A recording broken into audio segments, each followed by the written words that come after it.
tüm dünyada tarım sektörü en büyük sektör olarak biliyoruz. Ve bu tarım sektörünün de son derece stratejik bir sektör olduğunu pandemi sürecinden sonra kanıtlanmış oldu. Şimdi biz Malatya olarak da ekmeğimizi tarımda kazanan bir il olarak gerçekten dünyada kayısı birinciliğimizle ve ilimizde sulu alanlarda yetiştirmiş olduğumuz ve bölgemize destek verdiğimiz yem bitkilerimizle Malatya tarımı olarak iyi bir noktada olduğumuzu biliyoruz. Ve bu tarım politikamızı hükümetimizin yapmış olduğu çalışmaları da biz burada huzurlarınızda takdirle karşılıyoruz. Bilhassa üretim planlamasında yani bakanlığımızın başlatmış olduğu çalışmayı canı gönülden destekliyoruz. Çünkü ürün planlaması olmadığı zaman üreticimiz para kazanmak niyetiyle bir sürü çaba sarf ederken her yıl bazı ürünlerimiz çiftçimizin elinde kalmakta ve hatta çöpe gitmektedir. İşte bu sebeple yapılan ürün planlamasını bakanlığımızın canı gönülden destekliyoruz. Tabii tarımda ziraat odalarımız, üretici birliklerimiz ve tarım il müdürlüğümüz el ele tutuşup çalıştığı zaman daha başarılı olacağı kanaatindeyiz.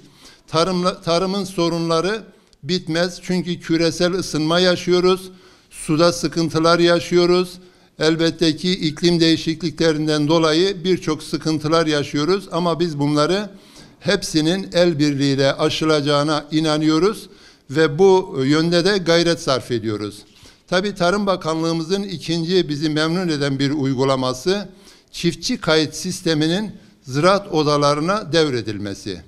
Evet, bu yıl 2025 yılı ÇKS kayıtları yapılırken Türkiye'mizde pilot bölge olarak Aydın, Edirne ve Bartın illerimizde şu an ÇKS kayıtlarını odalarımız yapıyor ve bu pilot uygulamada başarılı olduklarını biliyoruz. Tarım Bakanlığımız da bunu teyit etmiştir ve asrın felaketini yaşamış bir il olarak Tarım Bakanlığımızın hayvanları ölenlere hayvan desteği, ahırı yıkılanlara çadır desteği, yem destekleriyle yine Tarım Bakanlığımız elinde gelen gayreti sarf etmiştir ve Malatya'mızda 5000 tane ahır yıkılmıştır.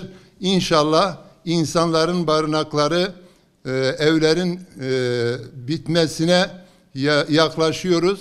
Bundan sonra da o 5000 tane ahırın da yapılması için Tarım Bakanlığımıza müracaatlarımız var ve kendilerine şimdiden bu ahırların da yapılarak üreticimize teslim edilmesini temenni ediyoruz ve huzurlarınızda Sayın Tarım İl Müdürümüze ve değerli arkadaşlarıma teşekkür eder, saygılar sunuyorum. Gerçekten uğraştığımız konu tarım sektörü zor bir sektör, emek isteyen bir sektör, uğraş isteyen bir sektör ve keyfe herhangi bir direkt bir mevzuatla ilerleyen veyahut da iş yapılan bir sektör değil. Her türlü çevre şartlarına, iklim şartlarına bağlı olarak zaman zaman sıkıntı yaşadığımız, zaman zaman yüzümüzün güldüğü bir sektör.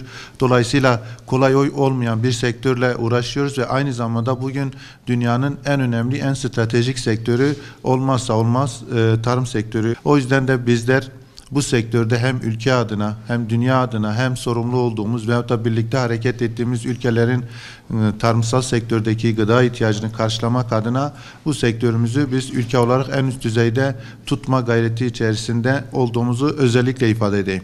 Tabii ki bunları hiçbir kurum, yani bu sektörün başarıya ulaşması adına hiçbir kurum tek başına bir başarıya ulaşması daha doğrusu kolay değil. O yüzden bizler özellikle yerelde tüm kurumlarımızla beraber sektörümüzü en üst düzeye çıkararak ülkemizin ihtiyacı olan gıdayı temin noktasında elimizden gelen gayreti göstereceğiz. İl Tarım Orman İl Müdürlüğü olarak her zaman tüm il ilçe müdürlüklerimizle beraber tüm çiftçilerimizin, odalarımızın emrinde olduğumuzu veyahut da yanlarında olmaya gayret gösterdiğimizi özellikle ifade edeyim.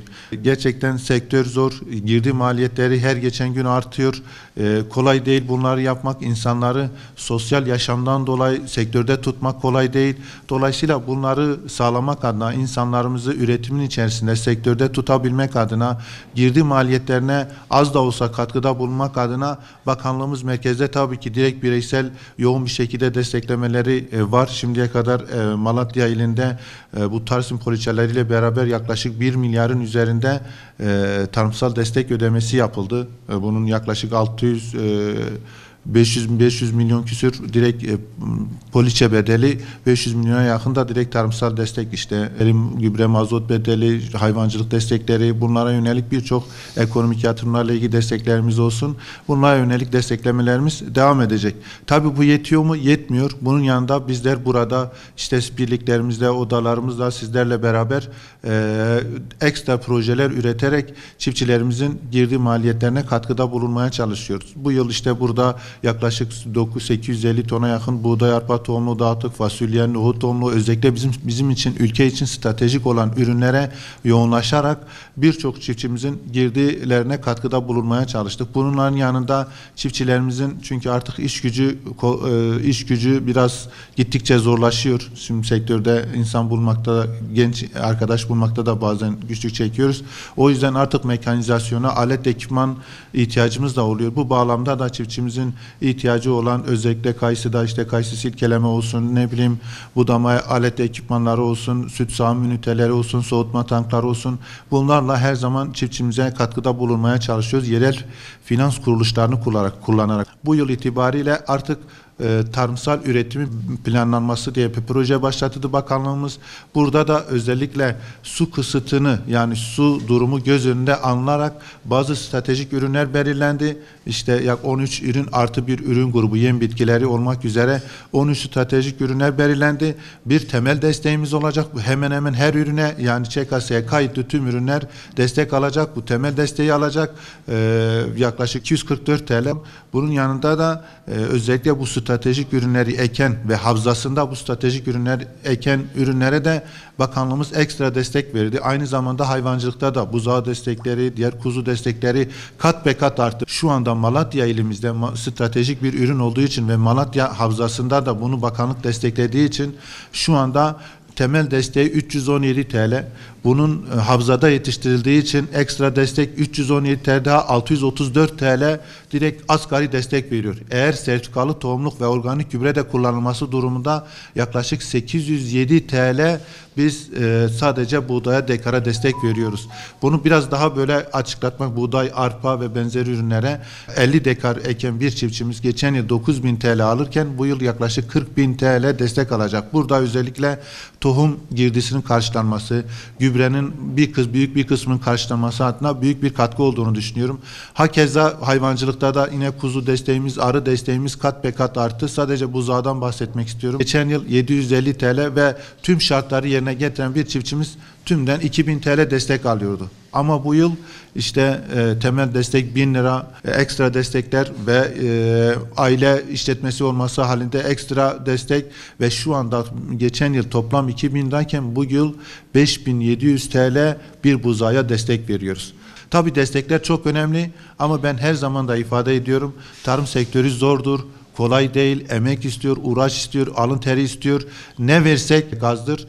Dolayısıyla çiftçimizi sektörün içerisine tutmak, ihtiyacımız olan gıdayı üretmek ülke olarak çok önemli olduğunu düşünüyorum. Bunun için ne gerekiyorsa yapacağımızı özellikle ifade etmek istiyorum. Şu anda kayıtlarımız devam ediyor. Geçen yıl rakamlarımız 40.070 çiftçimiz var. Bu yıl tahminim 41.000 civarında çiftçimizi sistemlerimize kaydetmiş olacağız. Şu anda kayıtlarımızın da yaklaşık %65'i tamamlanmış oldu. Aralık ayının 31 Aralık'a kadar kayıtlarımız devam ediyor.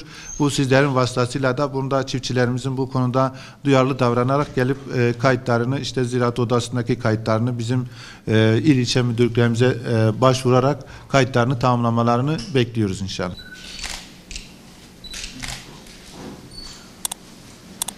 Çok teşekkür ederim. Gerçekten başkanım.